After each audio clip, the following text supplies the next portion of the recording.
there we are then. We're back home. Yep. What, 6,200 miles?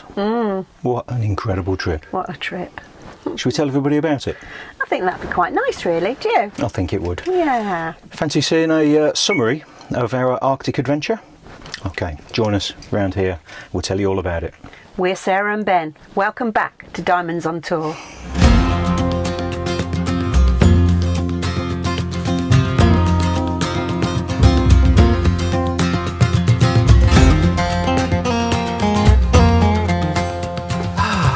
Right then. Well, where do we start? I don't know. It's such a big trip. Yeah. The route, I suppose. I suppose that's a good place to start. Yeah.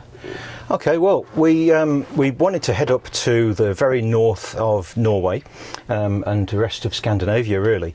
So we took the ferry from Dover to Calais. So we started in France, drove north up through Belgium and Netherlands into Germany, and then onwards north into Denmark, the first part of Scandinavia.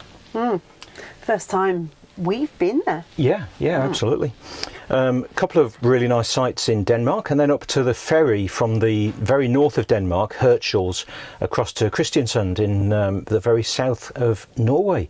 So that was our first experience of Norway, wasn't it? It was, and it was quite an experience, really, wasn't it? Because Kristiansand is a built-up city, and it was snowing. It was snow when we got there. So I think my preconception was that the moment we arrived in Norway, there was going to be 3 feet of snow everywhere, and that wasn't the case at all. It was the 1st of March. Important to say, we started this trip from Britain on the 1st of March, so it was the end of the first week of March when we arrived in Norway. We then headed a bit further north into Norway because we wanted to do some skiing, so we went to a couple of ski resorts in the south of Norway, which were beautiful, weren't they? Yeah, absolutely great. We really enjoyed the skiing. First experience of skiing in Scandinavia. We've skied a lot, but it's been in Italy. Different, very different. The snow conditions were just perfect. The resorts are quite low, considering. I think round about the highest was about 1,000 metres. Is that right, Ben? Yeah, but of course at those latitudes, altitude is far less important because you're a long way north. Cost comparison, that was rather an eye-opener, wasn't it, really? We're going to say a lot more about the costs of this trip later on in the video, so stay tuned.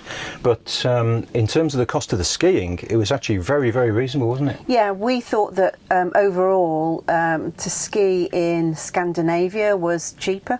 So from there we were going to head further north to do some more skiing and then onwards continuing north, but we had a little snag with the van. Basically the windscreen wipers stopped working and we ended up, I think, visiting 5 garages, didn't we? Yeah, it was a bit of a game of roulette, really. Yeah, so we finished up with an unexpected trip to Oslo, to the main Mercedes dealership in Oslo, Bertel Osteen. Good traditional Norwegian name. And in exchange for 430 of our British pounds, they replaced the stick, the controller thing on the steering column, and the wipers were working perfectly again, so we could get back up on the road. Yeah. So from there we headed further north, did some more skiing, which again, same as before, really, really cool. And then we carried on heading north. We went as far north as Trondheim. We sort of skirted around the edge of Trondheim and then turned east and went into Sweden, where, believe it or not, we did some more skiing. We did. Small resorts again, but that was Åre, wasn't it? Yeah. Åre Björnen. I love the ways of that. Yes, and it was a little bit bigger than we'd experienced the weeks before in Norway, but nonetheless still smaller than the Dolomites, but fabulous. Yeah, really and fabulous. that resort had some serious skiing, some really steep black runs. Yeah. So if you're looking for slightly more challenging skiing, I can highly recommend Åre Björnen. Yeah. So from there we headed north straight up the middle of Sweden. We'd been recommended that if you're trying to get to the very far north, you're better off going up through Sweden because it's flatter and better roads than going up through Norway. And it was stunning, straight up through the centre of Sweden. Lots of forests, lots of frozen lakes. We had a fantastic stay at a campsite. We were the only people on this site, which, again, something else we'll come back to later. The benefits of travelling at this time of year are huge. And the couple who ran this campsite were absolutely magnificent, invited us to dinner with them in the evening, and they also took us out for an ice fishing trip during the afternoon, which was absolutely fabulous, wasn't it? Yeah, so if ever you get the chance, please check them out. That's Kilvama Camping in Sweden. Lovely. Link below. Yeah, fantastic. Yeah, nice work, guys. Then we carried on north. We visited a fantastic waterfall or rapids. That was Storforsen, wasn't it? Yeah, Storforsen. Yeah, Storforsen. Beautiful Fabulous. place. So from there we went to Luleå, which is a stunning city, right up in the very, very north of Sweden, at the top of that, the water that goes up between Finland and Sweden, and it's right there. And we visited our friends there. That was absolutely fabulous weekend. Really, really cool. Yeah. Some great things to see there. Yeah. And Åsa and Per were beautiful hosts, and we just had an amazing time with them. Yeah, really tremendous. Can't say enough about it. Fantastic. It's great. So from there we travelled further north into Finland and straight north through we visited the Rovaniemi, which is where Santa Claus lives. It's a place where we thought, when you're in that region, you've got to go and visit it. It marks the point where the road crosses the Arctic Circle, so it's quite a landmark. I think it's be a lovely place to take kids just before Christmas. Yeah. Because I could imagine it's just magical. So from there, further north, you won't be surprised to learn, out of the top of Finland, we visited a Sami museum, which was really fabulous, sort of cultural open-air museum. Really fascinating to learn about the people that live in that region. Then we crossed into Norway again, right in that very, very top right-hand corner of Norway, and travelled across to the Varanger Peninsula.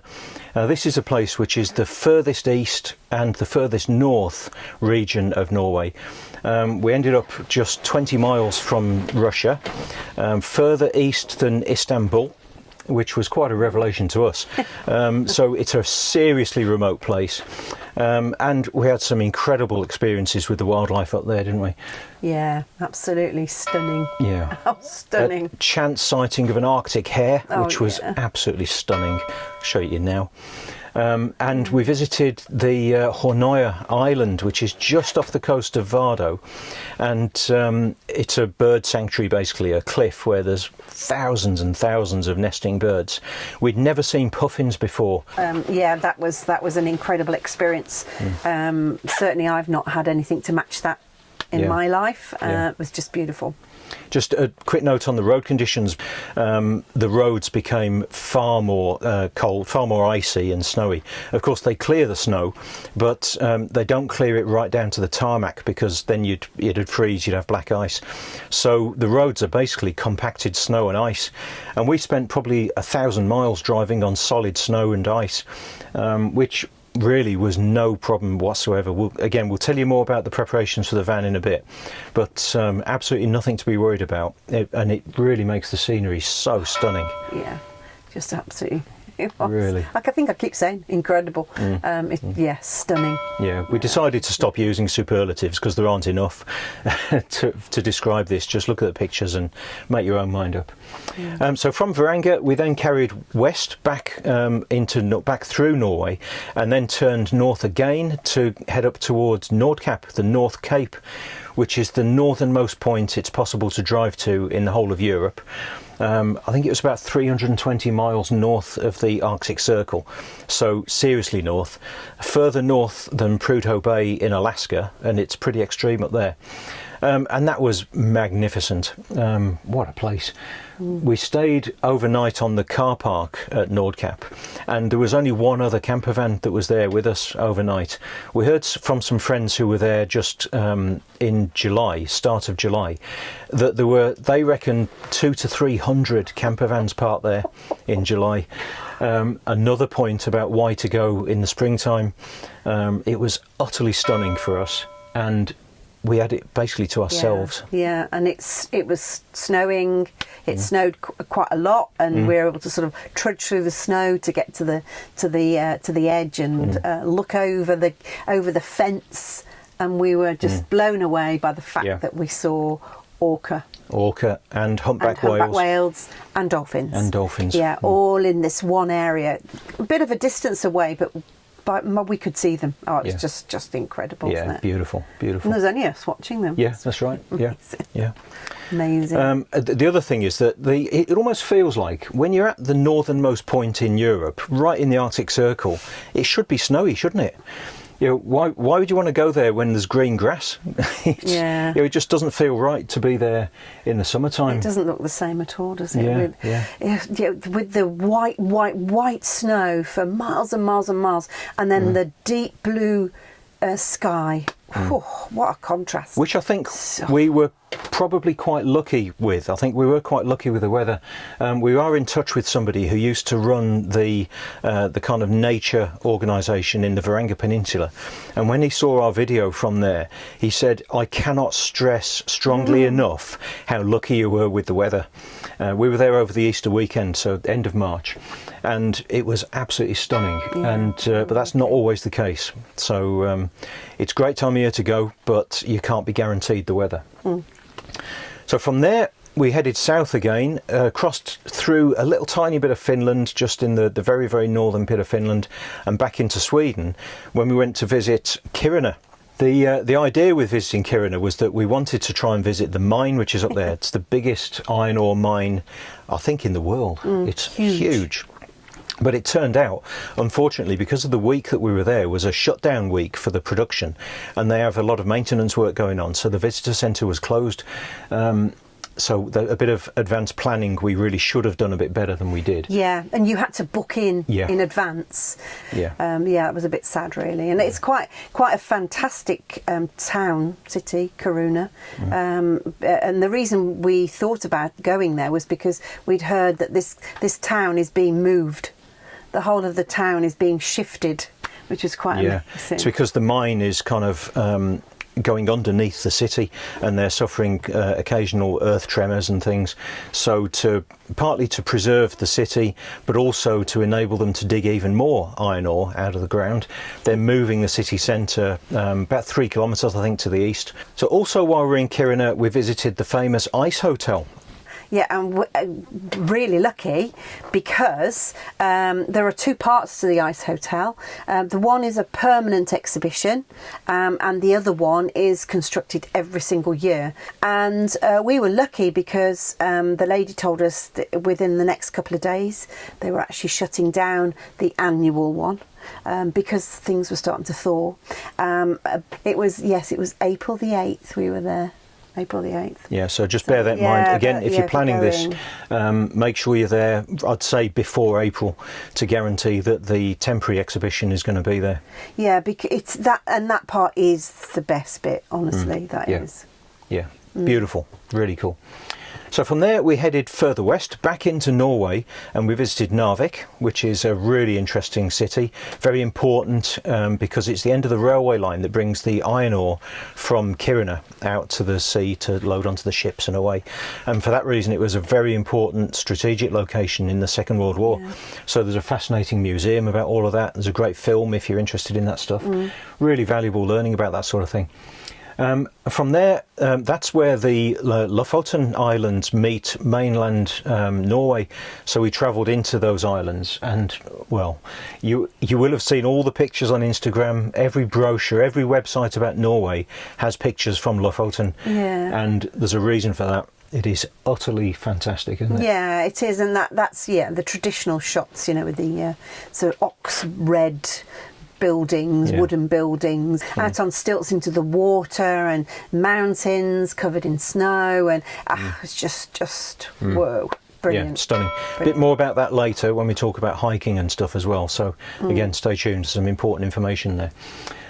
From the end of Lofoten, then there's an island, sort of a chain of islands that go out into the Atlantic, and at the tip you can get a ferry back into the mainland.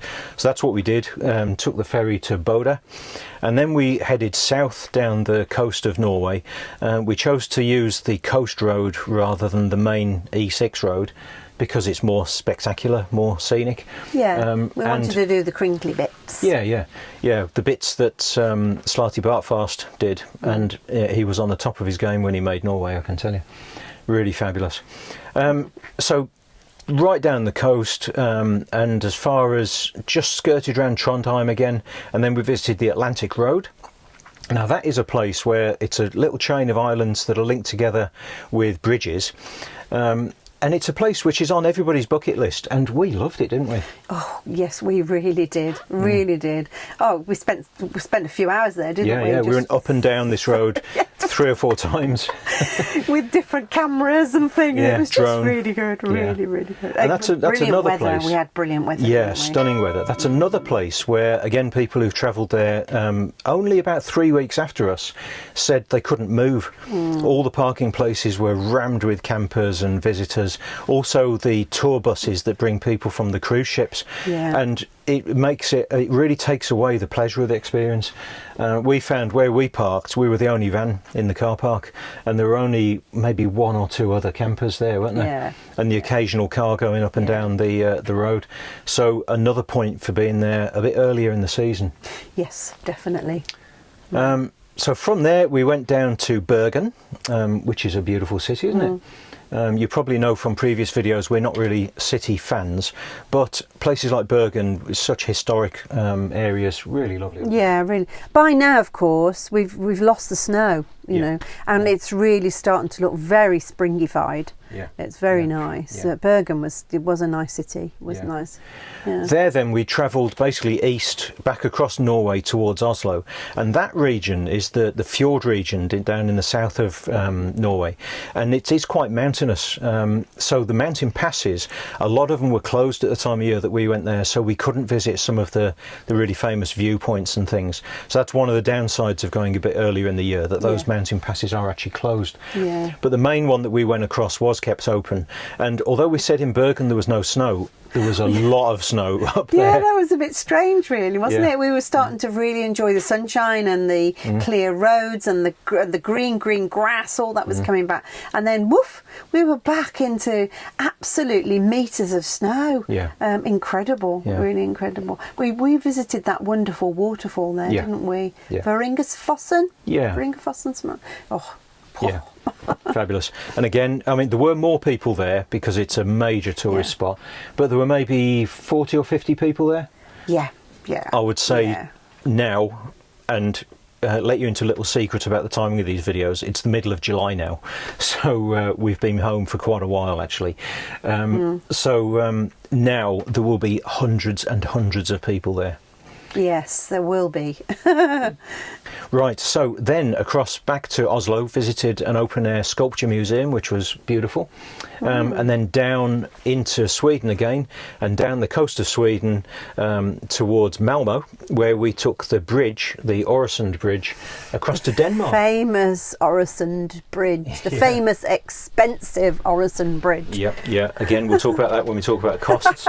But this is the famous bridge from the television series The Bridge. And it's an incredible architectural and engineering achievement, really spectacular, but it was quite misty so we couldn't see it. But there you go, that's the way it goes some days. Quite atmospheric, isn't it? So across there into Denmark, spent a couple of days in Copenhagen, which were very, very lovely.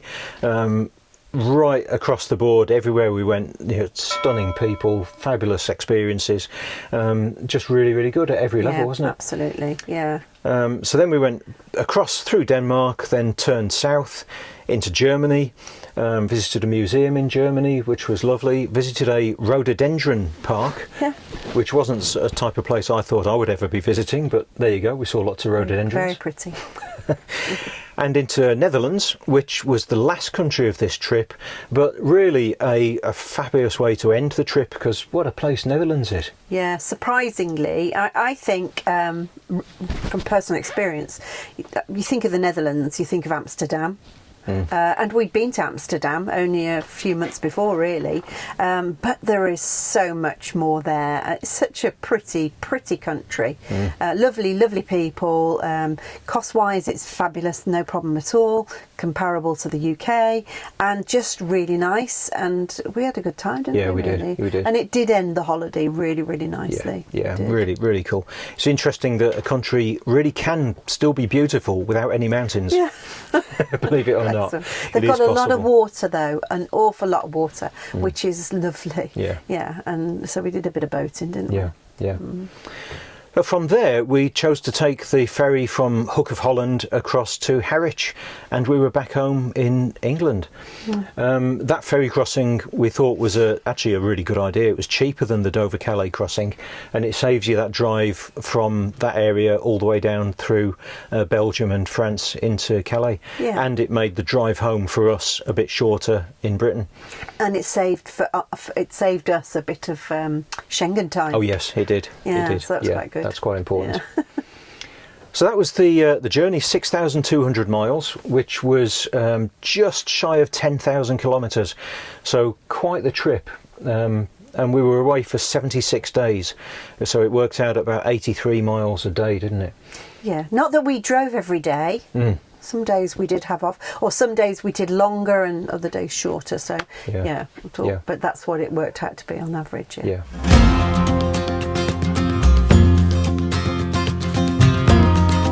So why did we actually start on the 1st of March?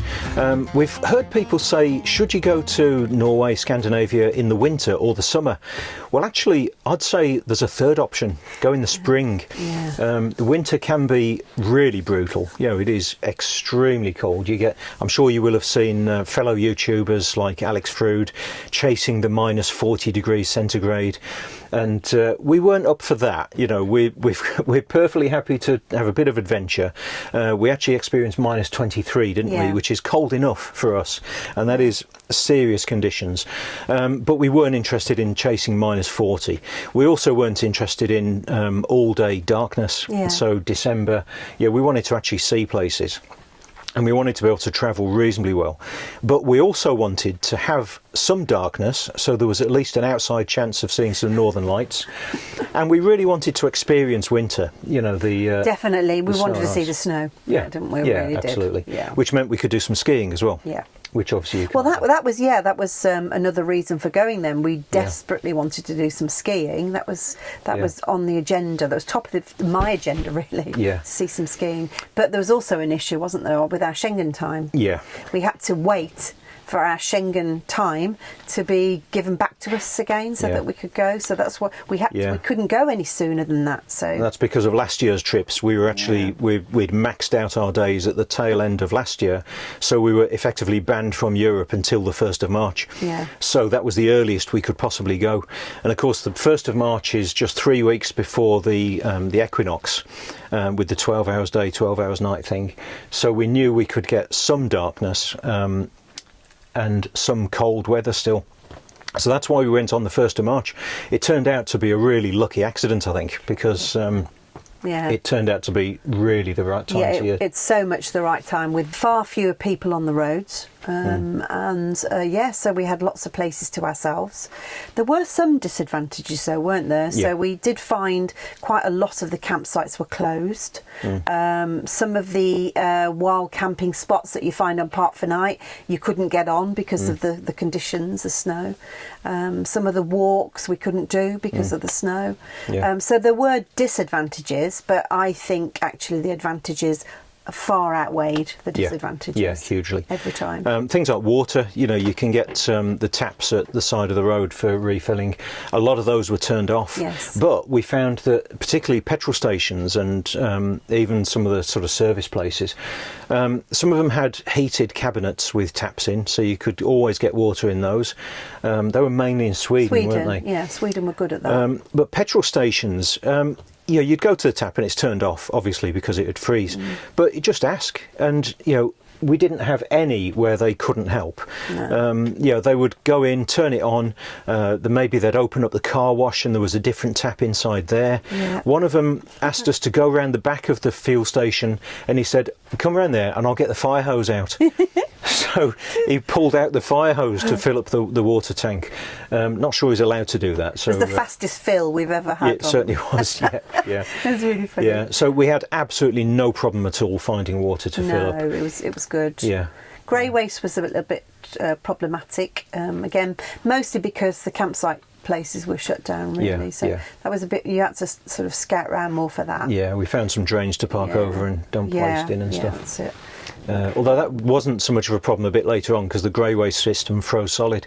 So that was an issue. So we ended up washing up in a bucket in the sink, and that was still no hardship at No, all. and it was only a couple of weeks that we had to put up with that for. It didn't freeze until we were down at -9 degrees C because of all the preparation work I did on the van beforehand with extra insulation and heating cables on the pipes. Yeah.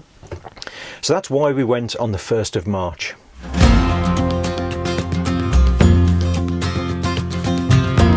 Now, travelling up to the Arctic is something which is not to be taken lightly. It's not to be scared of, but as long as you've made the proper preparations, you will have no problem at all. We've got a whole video all about the changes we made to the van, some additions and things to make sure we could cope with these Arctic conditions. And I'll put a link below, and I'll try and put one of those things up here that sticks out so you can click on it. But carry on watching all of this video before you go back to that one. So I think the single biggest thing that was the advantage for this van was the tyres.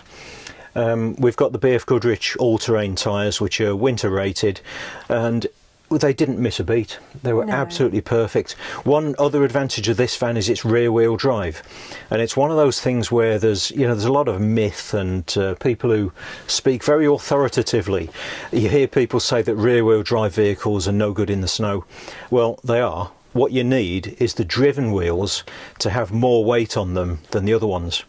So in a van like this, clearly the back is a lot heavier than the front, so you need your rear wheels to be the ones that are driven. And with the right tyres, you'll have no problem whatsoever. Even a four-wheel drive vehicle with the wrong tyres, you'll be stuck in no time at all. Four-wheel drive is not relevant if you've got the wrong tyres on. So yeah, I think as well, just to mention, as Ben said, there's a whole video about this, but one thing that we never talked about on the video was about preparing clothing wise as well. It probably goes without saying really, but you do need to take the layers. Lots of thinner layers are much better than trying to wear big thick woolly jumpers, in my opinion. And so yeah, we had all the right gear. There was one additional point with that though, wasn't it? Which was that because of the time of year we were there, from start of March to the middle of May, in that region, spring and then the summer comes on incredibly quickly. Basically, the spring season is maybe about 2 or 3 weeks, where you go from winter to summer. And we actually found we were sweltering hot. We didn't have hot weather clothes when we got all the winter gear, yeah. but we hadn't really taken much in the way of summer gear. And that wasn't until we were down in Germany and the Netherlands really. But in the Netherlands, I actually had to find a shop and buy a pair of shorts. I was so warm. So maybe stick a pair of shorts in as well. Yeah. So if you check out our preparations video, you'll see the extra insulation we put on the water tanks underneath. The various fluids, so I changed out the engine coolant to something which can cope with lower temperatures. The windscreen washer fluid was a revelation to me. We got some that was rated down to, I don't know, really low temperature, and I couldn't believe how effective it was. You know, in the UK, when you all cold morning, you go out and your windscreen washers don't work, do they? They worked every time, even at -20 degrees C. You could wash your screen. I thought that was remarkable. Yeah. So well worth sticking some of that in your tank. You've got the cover on the front of the van. Yeah, I'll put a cover over the radiator grille so that the engine didn't run too cold. Yeah. Apart from that, it was fine, wasn't it? I mean, we had built the van from the beginning, knowing that we wanted to do this sort of trip. So all the insulation in the floor, walls, ceiling, I did really max out on insulation during the initial build of the van. So it was properly built in the first place. So it was fabulous. One thing that was a huge advantage was the composting toilet. We'd changed from a chemical toilet to composting, and it was just perfect, wasn't it? We in previous trips around Europe, we'd struggled to find the fluid for a chemical toilet and for places to empty it. And to be honest, they stink, don't they? They're not great. Composting toilet, fantastic. It's a way forward. Again, we've got a video all about that as well if you're interested in checking it out. A little bit about clothing as well. Try not to get excited if you suddenly spot the Northern Lights.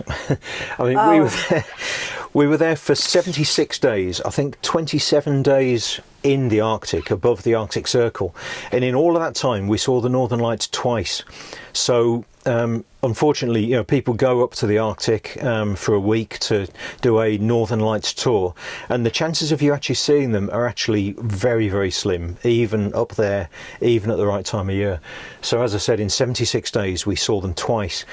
First time they came out, we were parked on a car park at a ski resort, the Sørdal ski resort, and I saw the lights. The phone was beeping with the app going off saying there's going to be Northern Lights, and I ran out with my camera tripod. I didn't put my gloves on, I didn't put my boots on, and that was a serious mistake. Don't get excited, just be properly prepared. If you think you're going to be going out in the middle of the night taking pictures, I decided I was going to go off the side of the road where the car park was into a field that looked like just a lovely flat field. The moment I stepped off the road, I went up to my chest in snow with just jeans, t-shirt and a jumper on. So that was a mistake. Yeah. Got some nice photos though, so managed to survive the experience, but be more prepared than that yourselves. Please.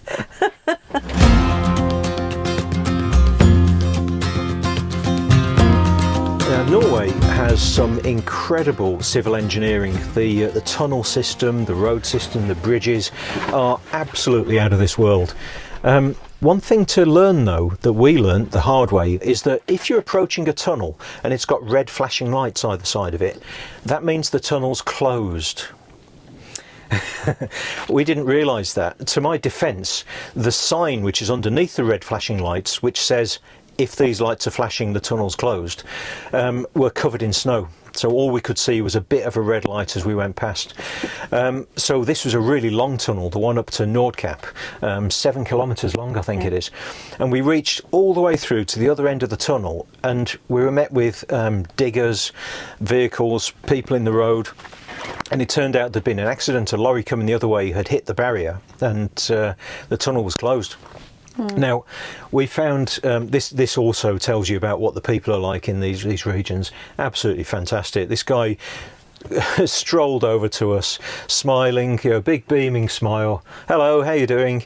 And I think the reception, if you did that in another part of the world, the person who was staffing the roadblock might have been a bit less pleased to see you.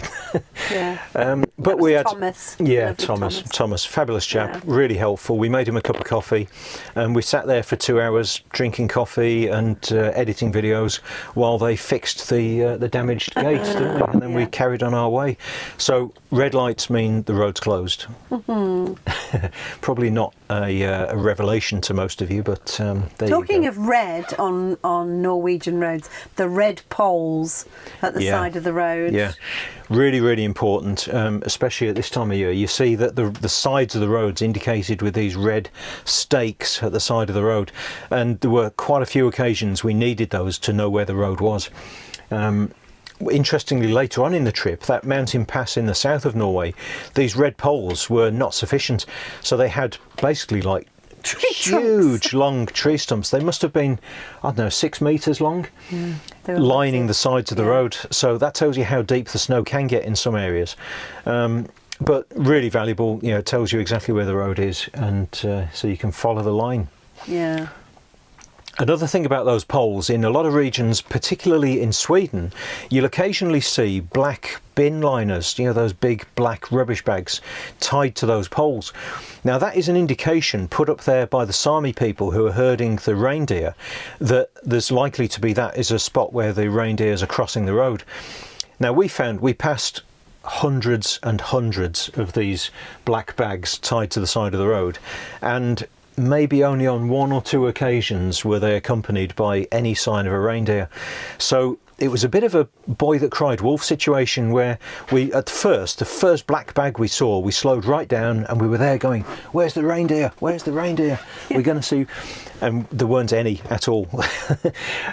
So we got to kind of ignore the black bags a bit after that, which is perhaps a bit risky, but it's that problem of boy that cries wolf. We also saw a lot of road signs warning of the presence of moose, and we didn't see a single moose. No, there are definitely more moose signs on the roads than there are moose, in my opinion. Yeah, I'm sure they're there. Well, they're definitely there. We did see some in a purpose-built place, visitor place, which was lovely, but that was the only moose we saw.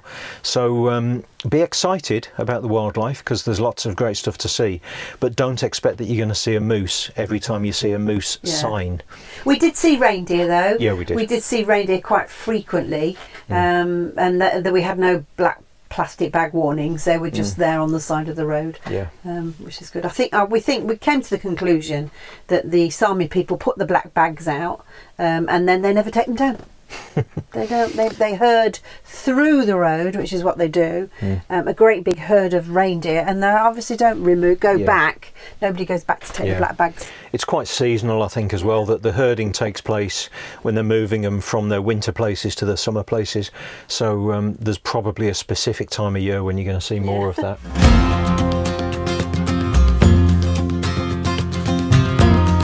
Now, from the experience that we had last year on a big trip through Europe, we decided on this occasion, because we didn't know how frequent the petrol stations would be and everything, we decided to never let the fuel tank drop below half a tank, and that's what we did. We just refueled when we were approaching half a tank, and we never had any issue whatsoever, did we? There are very, very frequent fuel stations, but you only notice not so much when you get further north, really. So I think that was a good thing to do, and we never worried once then, did we, about the and fuel prices, Ben?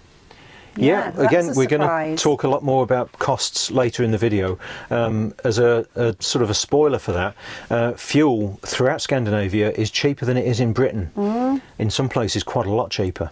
Yeah, so that's good. Apart from Finland, where it's more expensive. But we were only in Finland for a short time. So. Yeah, we were. That's true. Make sure you've got food in your cupboards, because there are sometimes unexpected shop closures.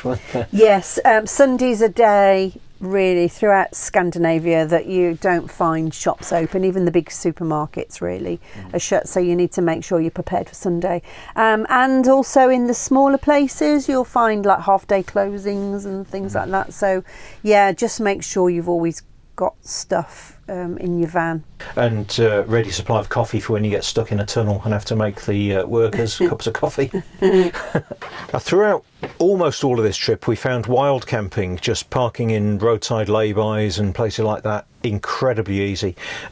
Certainly Norway and Sweden have laws where it's a legal requirement that people are allowed to roam anywhere and camp anywhere, as long as you are not closer than 150 metres to somebody's home. And it means there's a culture throughout these countries of allowing people just to roam and enjoy the wilderness that they have up there. But they also, the wild camping spots, you call it wild, actually they make some beautiful places. So there's really nice tarmacked park-ups, there'll be picnic benches, rubbish bins, toilets, although we did find quite a lot of those locked because of the freezing thing.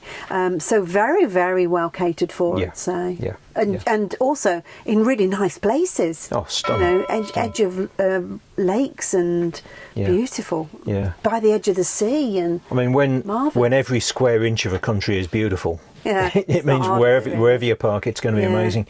But back to camping, so the wild park-ups, fantastic, and lots of them. Campsites, we found a lot of them closed, but there were the odd campsites that were open throughout. There were going to be loads there in the summertime for everybody. That was super. Campsites reasonably priced, with all the facilities that you need. Some of them are a bit more basic than others, but all of them you could get a nice shower, a nice hot shower, and most of them had got washing facilities and things, so just what you need really. And of course there are also laundry places at petrol stations, these sort of coin machine things. We never actually used one of those, but you do pass a lot of them, don't you, when you're on the road? Yeah, absolutely you do. Yeah, lots of facilities. And fuel stations that will have a shower as well. Yeah, that's right. So quite nice really. Yeah, it's cool, really good. Parking in cities is obviously more difficult to do wild camping, but we found, for example, in Bergen, we camped at a place that was a purpose-made car park, really. It was a leisure centre car park that they've put some facilities in for campers, like water and waste disposal. Electricity. And it was perfect, wasn't it, for a city centre car park right next to the metro, so we could get into Bergen in no time at all. Yeah. Very reasonably priced. Yeah. Not super pretty, but needs must for visiting and the that's city. what you that's what you find in cities a lot, is just outside the city there'll be an air of some description for mobile homes, and with transport links right next to it.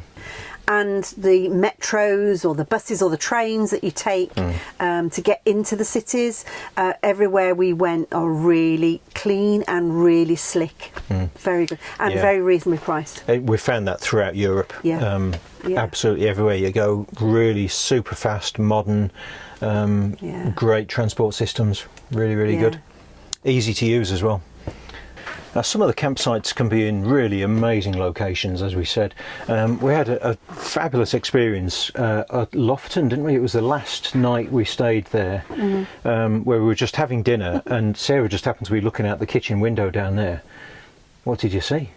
Well, actually, I thought I just saw some water spouting up into the air, and then I said to Ben, "There's something out there," or I can't remember exactly what I said, but surely enough, there was a pod of orca, and we were able to watch the show for quite a while. So it is, always have an eye out there on the sea, because you just never know what you're going to spot. That was amazing. 14 orca 14. Just playing around in the sea, just out of our kitchen window, just down there under the campsite. What an amazing thing that was. Yeah, it was stunning. Really stunning. Now, we spoke to a guy in a hiking shop in the Lofoten Islands, and this guy explained to us about the culture in society and the people of Scandinavia, and he explained about a thing called Janti's Law, which we did a bit of reading about afterwards, and it originates from a film script, actually, but it sums up a lot of the culture in Scandinavia, and it's a list of 10 they are written, but 10 laws of behaviour, of sort of expectations of behaviour. And it's things along the lines of: never think you are better than anybody else, never think you deserve any more than anybody else. So those sort of things about humility. Never show off something that you've got, never brag about your achievements. And it actually, when you know that and you understand it, it really comes out to play, doesn't it, in the nature of Scandinavian culture. I think it even plays out into things like the cars. Volvo cars are not shouty, flash cars. They're just solidly competent, really good cars. As a way that culture sort of transfers into everyday life. I personally think that's a great sort of philosophy for life. Never think you are better than anybody else.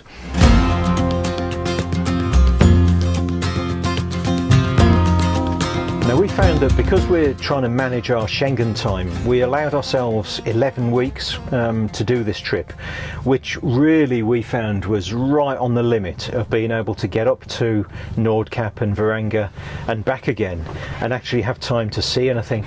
That average of 83 miles a day, and when we were spending a few times, we spent 3 or 4 days in the same location, meant that quite a few days we were doing 300 or 400 miles in a day, which for us, the way we like to travel, is quite a lot.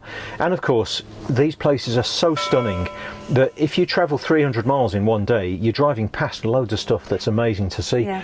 One of the problems is that it takes a while to get from one place to another, because you want to stop every 5 minutes to take pictures. So you really think hard about the time you've got and the time you want to spend in the different areas. I think maybe if we were to do that again, we might choose to just hammer up the main road straight up to the north of Sweden in maybe 2 or 3 days, and then spend a lot longer in the far north, and then fly back down again a bit quicker as well. We even considered, should we drive up there and leave the van there and fly back for a bit and then fly back again to continue the trip after a couple of months when our Schengen days are back. But anyway, we chose to do it the way we did. Just bear in mind, it is a long way. 6,200 miles is like doing Land's End to John O'Groats 6 times, basically, isn't it?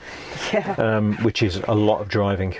Yeah, when you see the route, the whole route on a map, and compare it to the size of Britain, you can see that we have travelled a long way on this trip. Yeah. Of course, something else to mention that you need to prepare for is you need your footwear. You need the correct footwear out there in the winter conditions. So, as you saw in one of our early videos, I had a fall because I was trying to walk on ice with just my walking boots on, which have got great tread, but they're just normal walking boots, and we'd left the spikes that we'd purchased from Amazon in the van.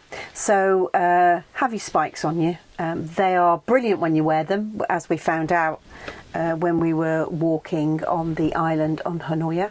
And another thing that we thought that we would have liked, had we really thought about it, was snowshoes. Because then we could have perhaps accessed some of the walking paths that we just couldn't do because of the depth of the snow.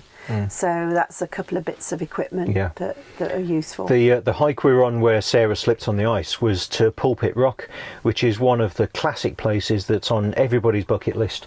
And we got within a mile of the final, the end of the hike, and had to turn back. And really, I mean, I suppose I probably, if I'm honest, had a bit of a sulk for 5 minutes. Oh, I don't think you did. At the prospect of missing out on seeing the famous Pulpit Rock, but actually, very quickly realised, no, there is absolutely no shame in turning back. Another hike that we really wanted to do on Lofoten is the one that goes up a mountain that has a view over Rena and the peninsula there. I'll put the view of that on the screen now, and I really wanted to do that hike to see that, but we'd had a bit of advice. Somebody we met a couple of weeks before said, this time of year the people who go up there, they often die. And he just said it very matter of fact that lots of people die there in the winter.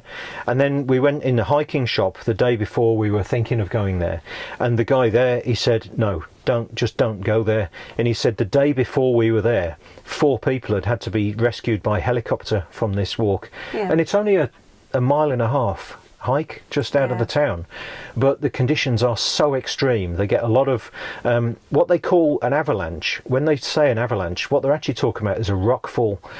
He showed us a place where one of these avalanches or rockfalls had gone the year before, and it had actually taken out the road. The main road there had been just washed into the sea. So don't think it's just a bit of snow. This is serious conditions. There is absolutely no shame in turning back, knowing your limits, and come back another day. It will always be there for you to go back another day. Don't take unnecessary risks. And do take local advice. Yes. Every time. Yeah. Do not think you know better because you've hiked up Snowdon once or anything like that. We're talking serious conditions up here. Now, one thing we found throughout Scandinavia, and actually this is true across most of Europe as well, is that tourist spots, these spectacular places, maybe waterfall or viewpoints or whatever it might be. Park. Yeah, all completely free of charge to visit.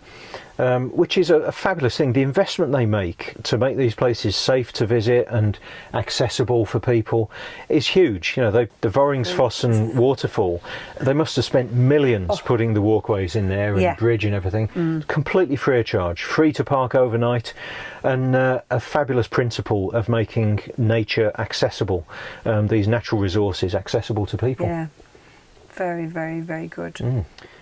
We found the standard of driving to be very, very high, the further north you get, really.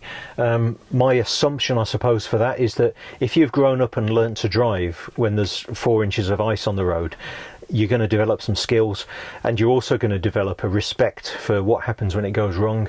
So we found super respectful driving. Just overall really good experience from that perspective. Yeah, very courteous, very cautious, just really, really nice. We didn't feel unsafe, did we, at all? Not in the slightest. On the roads. Something that we noticed whilst we were, particularly when we were further north, was that the weather can change so dramatically, so quickly.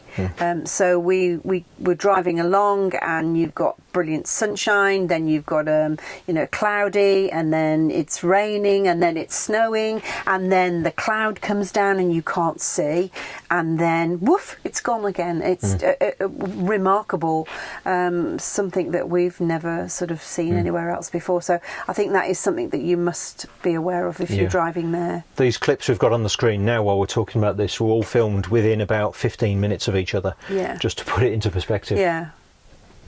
We've been asked quite a lot about the expense of the trip, how much different things have cost, and people have asked us for a breakdown. So we have done that for you. One thing we found was that throughout this region, basically cards are accepted everywhere. And in fact, in Sweden, you're highly unlikely to find cash accepted. It's almost a cashless country now. So bear that in mind. You don't need to take any currency. We found not to Sweden, to the other places. Yeah, a little bit, but we used cards mostly, throughout, no problem at all. We used the Revolut card, and there are other things like that, like Mondo, I think, is another one. And we found they're really, really quick and easy, and you get a great exchange rate in. I think always the best exchange rate we could ever find for transferring money, and swapping between currencies was dead easy, because of course these countries do have their own currencies. Finland is euros, obviously Germany and Netherlands are euros, but Denmark, Norway and Sweden have their own currency, their own versions of the crowns. So you were swapping currencies quite a lot on the card. You just 2 seconds on the app and you swap it all over. Very good, isn't it? Yeah, it's really very, cool. very But make sure you've got a signal on your phone or some data, so that you can do that. That was a couple of occasions we used a different card, because you cross a border, go to a petrol station and find your phone, your app that controls the card is switched to the wrong currency. So or you haven't topped it up. Yeah. So you can't swap it anyway. So that was another thing, wasn't it? Really? Yeah. But we use we've got a Starlink satellite dish for the van to give us a data connection, but at the moment that is only the standalone one. So you have to take it out, put it on the roof on its little 4-legged tripod, and get the thing. So we didn't have the data connection while we were driving, so that made that sort of thing a little bit awkward. And that's one of the modifications we're about to make on the van in preparation for the next trip. Right, shall we break down the costs? Costs, yes. I'm going to have to refer to a bit of paper for this, because there's quite a lot of them. We set out with a budget in mind, which was probably, with hindsight, a bit ridiculous, to be honest. Yeah, we smashed it. Yeah, we really smashed it. We hoped to be able to keep to £2,000 a month. We didn't. We exceeded that, but yeah. Yeah. That was probably an unrealistic budget anyway. That was fine when we were in the south of Europe, but obviously we all know, don't we, that things cost a lot more in the north of Europe. So, but does it? But does it? Yeah, that's quite interesting. You see. So the what does cost a lot more is diesel, and I don't mean that it costs a lot more per litre, because in most of these countries it's actually cheaper than it is in the UK, but you spend a lot on diesel because a van like this does 21 miles to the gallon, and that's to a imperial gallon, not those little American gallons. So we spent £2,293 on diesel, and that took us 6,200 miles. So that was by far and away the biggest cost of this entire trip. And again, look at the map, we travelled a long way, 6,200 miles. I'm sure if you wanted to drive Land's End to John O'Groats in the UK 6 times, it'd cost you just as much in diesel. So that's not an additional cost because we're in Scandinavia. The next highest one was food, and this was not shopping food that you buy in the supermarkets, but food that you might have in a cafe, a bar, a restaurant, whatever it might be. Food and drinks. Yeah, and drinks. Food and drinks. For example, in Norway we found alcohol out in an establishment, so in a pub, was very expensive. An example, we had one night out in Bergen, didn't we? And what was the cost? It was £80, I think, wasn't it? Yeah, In a pub. £80. It wasn't a sesh. You know, we were having a few drinks, but nothing too outrageous. It was £80 in the pub for a few drinks, and then £80 again in the Indian restaurant. Yeah, that's Yeah. right. Yeah, so £160 for a night out is a lot of money. So that food expenditure was £1,700 for the whole 11 weeks. And we didn't eat out an awful lot, really. No. We did an awful lot more of that when we were in the south of Europe. So we catered for ourselves a lot more. We did have one really special meal that we had when we were at the campsite at Kiruna, and we went for a tasting menu meal, which was absolutely fantastic. And I think we probably spent £300 that night just on that. But that was special. Yeah. So yeah. So if you take that one night and that one night in Bergen out, that's nearly £500. So you can put a big dent in that bill just with 2 nights out. The next highest expenditure was £895 on shopping, and that is the supermarkets, just getting your daily provisions. I'll stop you, because every time you saying something, the flashing, you put your arm up and you're still talking. I'm very, very sorry if it's bothering you that every now and again I go like that, because this light is flickering. Right. So the next biggest expenditure was £895 on shopping. So just our daily provisions from supermarkets and things like that. Yeah, travelling for 10 weeks, there's absolutely no way, with the best will in the world, that you can load up shopping to cover that, in England, to cover the trip.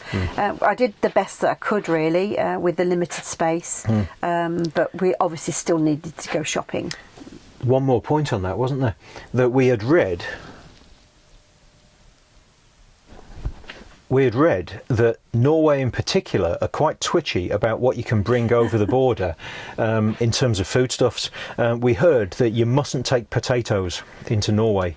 There's some sort of blight or something that can be carried in that they really do not want in Norway. So we were super careful with that. We had virtually no alcohol, hardly any food in the van when we crossed into Norway, and that was right at the start of the trip. Any perishable food? We've got lots of tin cans of stuff, dried foods fine. and stuff like that. So we were concerned about that. We wanted to follow the rules and do it right. And of course, there were absolutely no checks whatsoever at the border. So we could have taken stuff through, but that's not the right thing to do, is it? It's better to follow the rules and respect the guidelines, do the right thing. So that's what we did. But that also means you can't stock up for your entire trip and take everything in one go. And in fact, stuff in the UK is really expensive now as well. Yeah, we found that throughout loads and loads of places. For example, in Sweden, we went to one of the Systembolaget shops, which is the state-run alcohol stores, where you can only buy alcohol over a certain percentage in these special shops. And we actually found it across the board. Every sort of drink was cheaper there than it is in the UK in supermarkets. Even in the UK. our own produce whiskies, Scottish whiskies. Yeah, malt whiskies. Cheaper in Sweden than in the UK. So it's not that Scandinavia's got any cheaper, it's that the UK is way more expensive than it ever has been. Yeah, but Sweden is okay anyway, really, on cost for food. It's Norway, really, that is expensive, definitely, to buy any food in Norway. Some other expenditures, so something which not everybody would incur, £573 on skiing, and that was things like the ski lift passes, the parking at one of the ski resorts we had to pay for, so that the overall cost of skiing was that much. We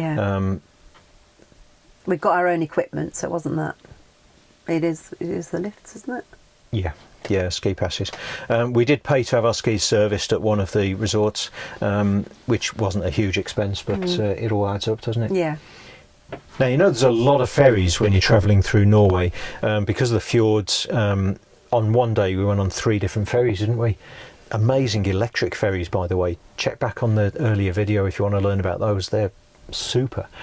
But a lot of ferries. Now in Norway, because they're essential to use, the ones which make up part of the coast road, a few of those are actually free of charge, which was quite cool, because you've got no choice other than to use them. So it's a public service, really.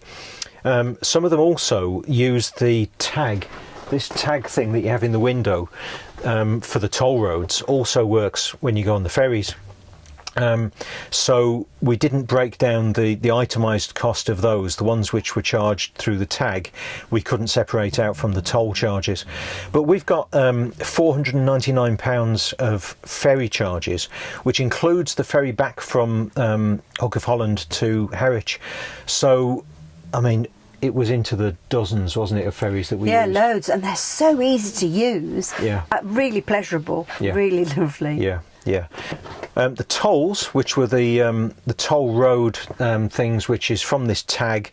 So when you're going down the motorways, if you're using those, it just automatically registered, were £380 altogether. Now that does include the tolls for the 2 bridges in Denmark, which were a lot.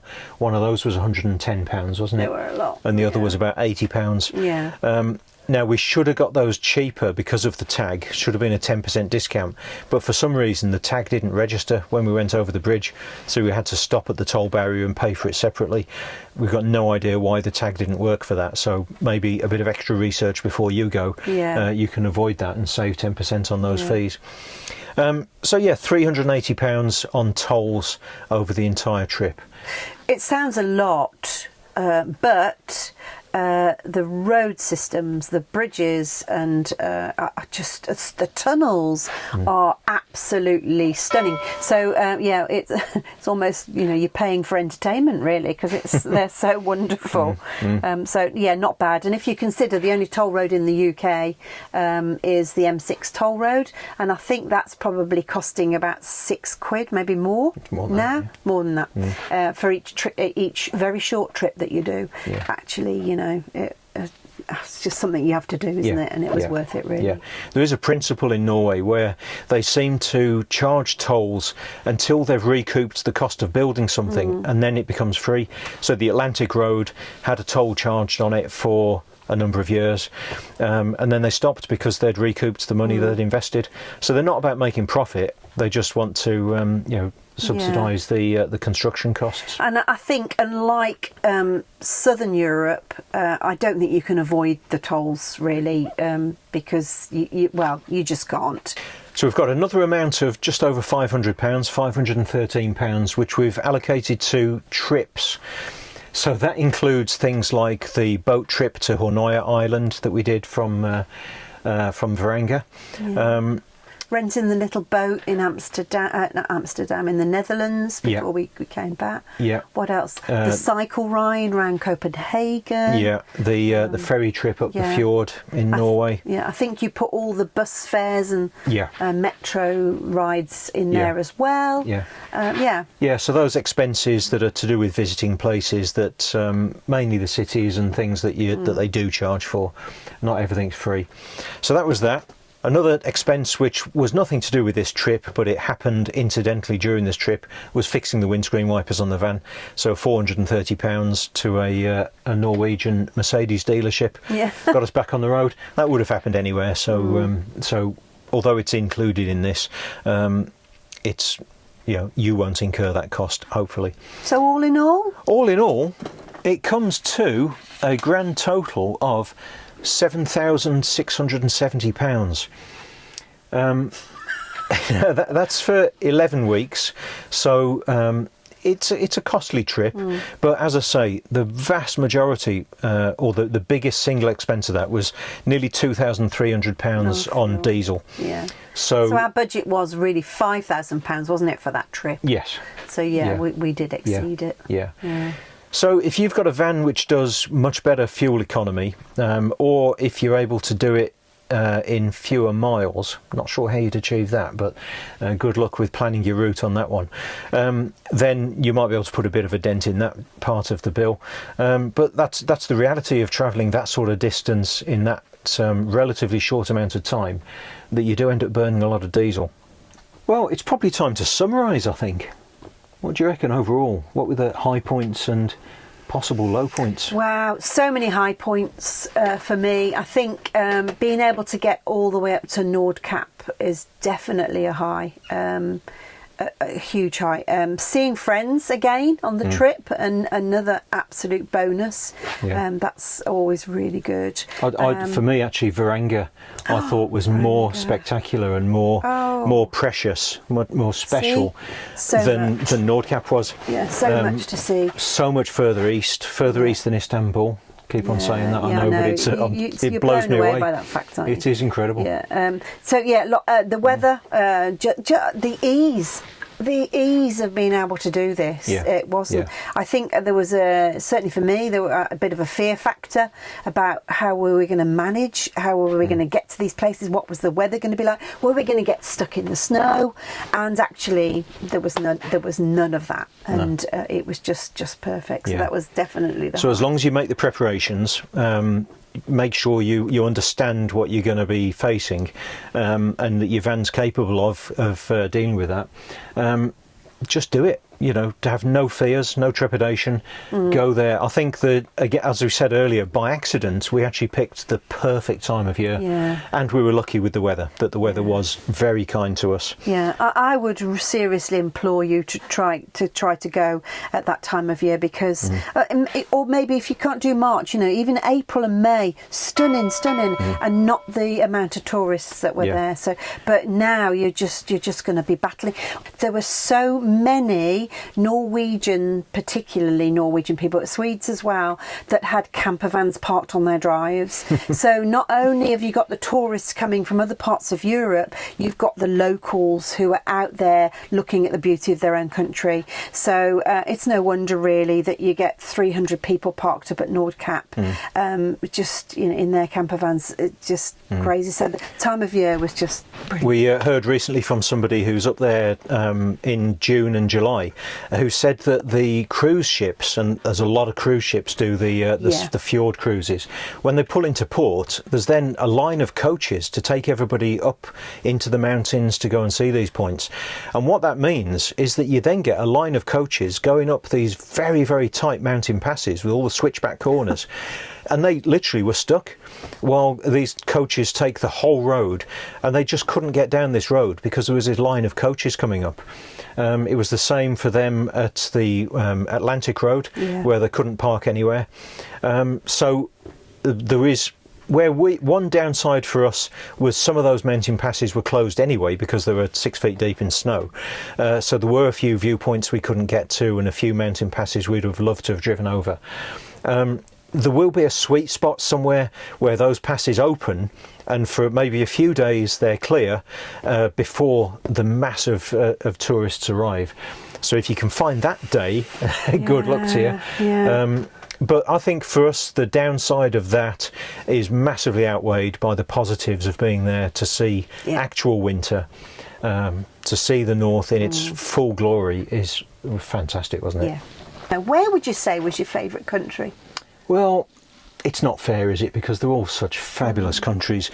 I just wouldn't be able to narrow it down to one country being any better than the others. I'd go back to any one of them tomorrow. Absolutely stunning. Beautiful places. I urge you to get in your van and go to Scandinavia. Yes, please. Please do it. You won't be disappointed. So let's get rid of that. So what next? What is next for us? I think right now the main thing is we're making a few more modifications to the van. It seems like every trip we do we've got stuff to do afterwards. It's never ending. Gosh, never ending. A camper van is actually just a rectangular space on your driveway at home for you to shovel cash into, and that's what you do. So one thing, we're fitting an air conditioning unit to the roof of the van down the back there. That's going to make it more comfortable in hotter weather, obviously. We've made some modifications to the water system to allow the tank to fill faster by putting a bigger air vent onto it. The Skylink? Yeah, the Skylink satellite dish, which we found fantastic. The service from that was a game changer, and what it saved us in data roaming charges was huge. But the inconvenience of having to take it out of its box, put it on the roof when we park up anywhere was a bit tedious. So we've got a flat mount kit for it, so we're going to saw off the stand and mount it permanently to the roof of the van, and also power it from the 12 volts so that it's much more efficient from an electrical perspective. We're also going to put a screen in here, which is a removable screen, so that we can secure the cab from the living area while the van is on a ship.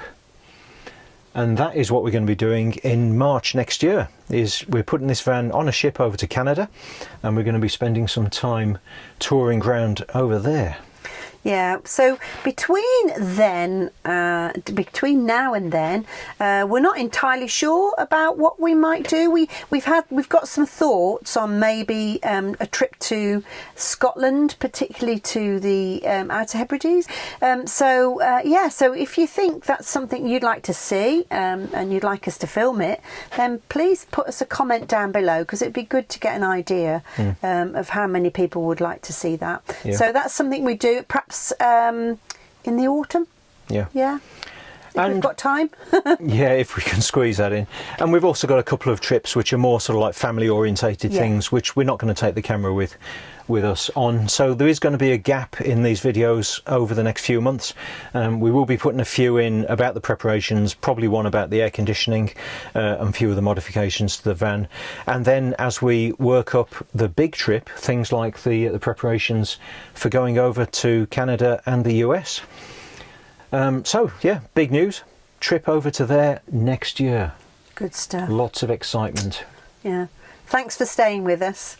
Thanks for watching everything. I hope you've enjoyed it as much as we have. We've just had a fabulous time, and stunning countries. And we hope to be able to show you more stunning stuff in the months to come. Oh, Ben, you are doing, are you not, a show round of the van tour? A van tour. Yes. Yeah, we're also working on a van tour video. That's been requested as well. So again, stay tuned. Do the old subscribe, little bell thing, so that you get notified, and check back on some of the other playlists. We've got lots and lots of videos on the channel, lots more content for you to enjoy. And we love your comments. We've had some great comments. We've got some regular people who make comments for us, and we just absolutely love that. So please chuck us more on the comments section. That'd be lovely. Fabulous. Great. Right, well, that's it. We will see you next time. Yeah. Bye. Bye.